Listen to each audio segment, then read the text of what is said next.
Hai, Assalamualaikum. Berjumpa lagi. Kali ni Cikgu Lin Z nak kongsikan tips ataupun panduan yang anda boleh gunakan bagi usaha yang bakal datang tidak lama lagi. Mungkin ini antara contoh ataupun soalan yang cikgu anda berikan. Dapat tak aktiviti kat mana ni? Aktiviti bergotong royong membersihkan kelas. Terlebih dahulu, jom kita lihat arahan yang diberikan. Teliti bahan grafik di bawah, kemudian tulis sebuah karangan sama ada dalam bentuk karangan berformat ataupun tidak berformat.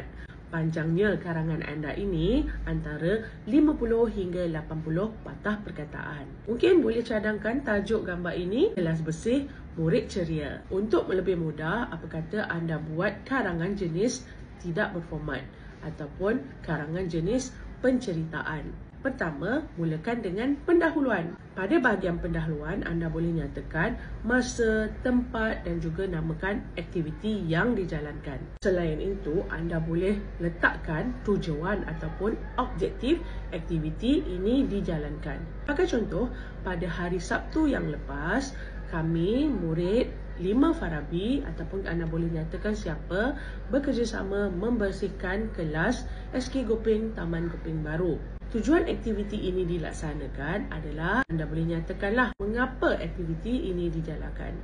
Seterusnya anda boleh masukkan isi pertama iaitu perenggan kedua.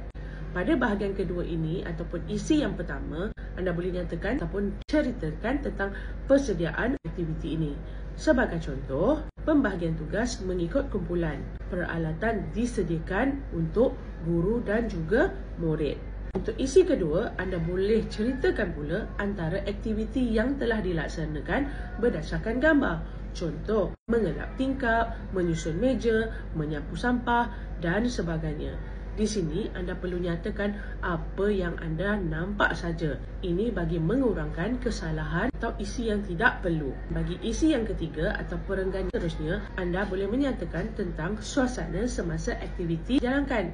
Sebagai contoh, anda boleh menyatakan perasaan. Contohnya, saya dan rakan-rakan merasa seronok semasa bekerjasama membersihkan kelas. Anda boleh juga selitkan hasil selepas aktiviti bekerjasama membersih kelas dijalankan. Akhir sekali, anda boleh letakkan penutup ataupun kesimpulan. Di sini anda boleh nyatakan kejayaan aktiviti yang telah dilaksanakan. Juga anda boleh nyatakan ucapan terima kasih kepada rakan-rakan dan guru yang telah terlibat untuk aktiviti ini. Selitkan apa harapan anda bagi masa hadapan. Dapat sesuatu? Follow for more.